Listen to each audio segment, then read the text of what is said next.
I went back to Horizon Forbidden West for the Burning Shores DLC, where we get to meet a brand new companion, use a Farcina type weapon or Valor Surge. The long awaited Metal Devil fight will be included. There's a new flying and underwater machine, Gwen outfits and weapons to earn. It all looks really good. But it can only be overwhelming to jump back into this game after a long time, so I want to refresh your memory in this video, talk about the important things you need to do to prepare and some big changes that were made after release that you might not be aware of. Let's start with some important DLC details. First of all, it's PlayStation 5 only and almost 17 gigs to download. So of course, make sure that you got some space on your console. More importantly, and you might be aware of this, but you have to finish the main story of the game in order to access the DLC, and if you want to play the DLC on your New Game Plus save with those new legendary weapons, for example, then you will need to have finished the story again on that save before you can access the Burning Shores. And we will, by the way, do a quick recap of the ending at the end of the video.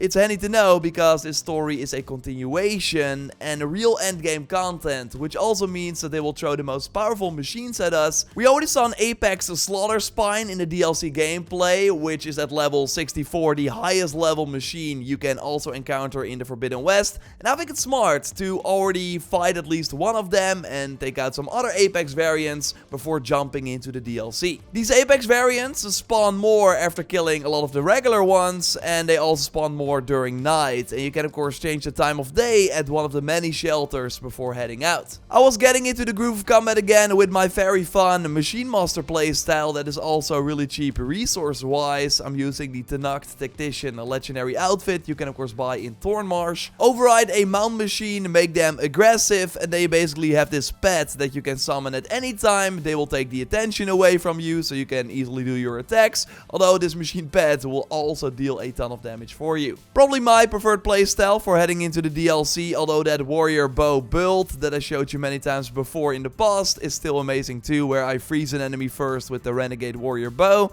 and then deal a ton of damage with the Karja's Bane, a legendary warrior bow from the Gauntlet races. Combine it with the critical boost Valor Surge and the enemies drop in no time, and also during this build you're not using a lot of expensive resources. So just make sure that you got a good build set up for yourself, equip the most powerful mods on those weapons and upgrade them as high as possible. You can put the game on story difficulty if you really want to get those upgrades as soon as you can, and a reminder, you can enable the easy loot setting in the menu so you always get the unique resources from a machine without having to focus on specific parts. This also makes upgrading items way easier and will likely come in handy when encountering the new machines in the DLC as well. I'm, by the way, going to play the DLC on my regular save first and then do a second playthrough on my New Game Plus Ultra Hard save. Let me know what you're going to do in the comments down below, and leave a like if you liked the video so far, and subscribe of course for way more Horizon and Burning Shores videos. Another setting I want to quickly remind you of is the quick weapon swap. This lets you with one press of L1 swap to your most recent weapon. Or you can also select one weapon you always want to swap to after pressing L1 by pulling up the weapon wheel and then hitting square at the weapon and ammo type that you prefer. Super handy in tough fights. It's also smart to get a feel for the melee combat again before heading to LA, as you will probably have to use it often. And a reminder is that you can charge up your spear by holding R2 and then rolling away. And with a fully charged spear, you can of course create these resonator marks on enemies with a regular or charged heavy attack and then shoot it for a ton of extra damage. Maybe less obvious are the smoke bombs that are really useful when overwhelmed to get some room to breathe or to more easily apply a certain element. And first, it was not useful in the harder difficulties, but they changed that post-launch, so now you can also instantly stun an enemy with this tool even on the higher settings. I was actually low on the smoke bombs, so went to the arena, bought them, put them in my stash close by, bought a few more, and did this a couple of times, so now I have a ton waiting in my stash that I can then easily restock while playing the Burning Shores. Now, it can get expensive when you buy a lot of these bombs, but luckily there's a very easy money farm that you can do that gave me 15,000 metal shards in 15 minutes. Shout out to Elkyar for highlighting this on his channel, link to it in the video description. So for this farm you need to go to Barren Light and check the Hunter vendor there. Use the sorting option and then the Whisper Hunter bow will be the first item you can buy. You can buy it for 149 shards and then sell it for 250. Then buy it again for 149 and sell it again for 250. Yeah, it's a very bad deal for the shopkeeper, but this basically means that you get 100 shards per time you do this tactic. Only buy the weapon with square and then immediately sell it, and you will get into this rhythm and can then do it very quickly. Now, important is that you will need to have completed the Shadow in the West mission, which unlocks after the Shadow from the Past quest that you can also get in Barren Light, and then the bow will show up in the Hunter Vendor in Barren Light. So you can buy and sell it over and over again and be loaded when heading into the Burning Shores. And maybe very quickly get the new Quen items that will be for sale unless they introduce a new currency like they did in Frozen Wilds. Although the upgrades for these items will probably still cost a ton of shards, so having money is great. Also again for those smoke bombs, and you can of course also buy a lot of healing berries at the herbalist here at Arrowhead. This one is nice because then, similar to what I did for the smoke bombs, you can buy the herbs, put it in your stash, buy them again, put them in your stash.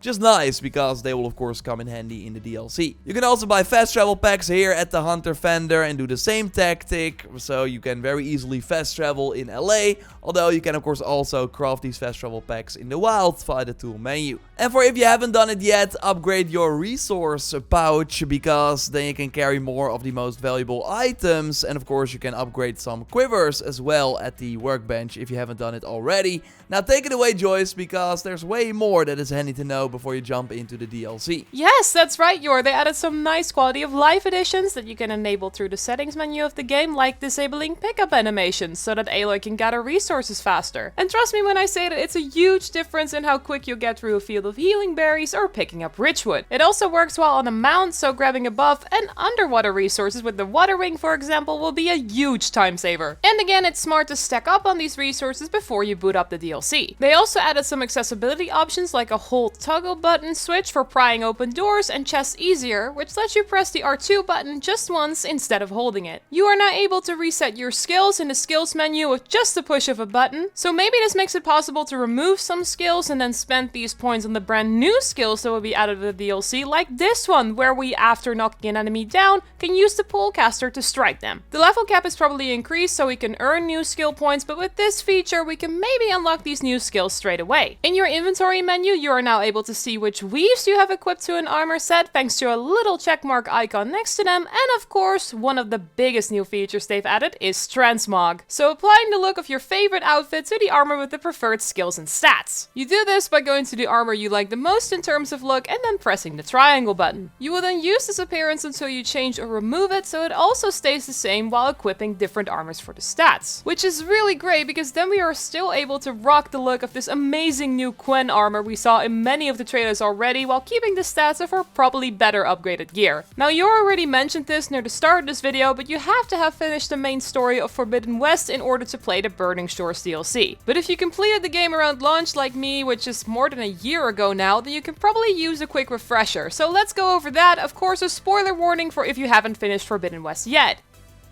You still here? Alright, after reuniting Gaia with her sub-functions of Festus, Aether, Poseidon and Demeter, and defeating Tanakh rebel leader Urgala, Aloy's final act is all about reaching the Far Zenith base and utilize Silent's shield-destroying weapons to weaken the Zenith. After infiltrating, Aloy finds out the truth about Far Zenith. They weren't going to stay on Earth, but only steal Gaia for colonization purposes on a different planet. Their experiments on their planet Sirius backfired, and as a result created a corrupted AI Nemesis. Without the knowledge of the Zenith, Nemesis turned sentient, broke containment, and destroyed the colony in a matter of hours, and it's now making its way to Earth. Tilda reveals that she actually wants to take Aloy with her on this new colony mission. Aloy refuses, after which we have to fight Tilda in her Spectre Prime machine in a final battle. After defeating them, Aloy and her friends are left with the knowledge that Nemesis is headed for Earth with the goal to wipe out all humanity. Silence was about to leave the group behind after the fight, but eventually changed his mind, saying they need all the help they can get. He's also the one who will reach out to us the moment we start this DLC, so really curious what we will find in this post-apocalyptic Los Angeles. We will of course bring you a lot of spoiler-free Burning Shores videos, so totally subscribe to not miss anything. A like on the video would really help us out, and check out our recent Burning Shores video by clicking on the screen. Thanks for watching, and we'll see you in the next one. Goodbye!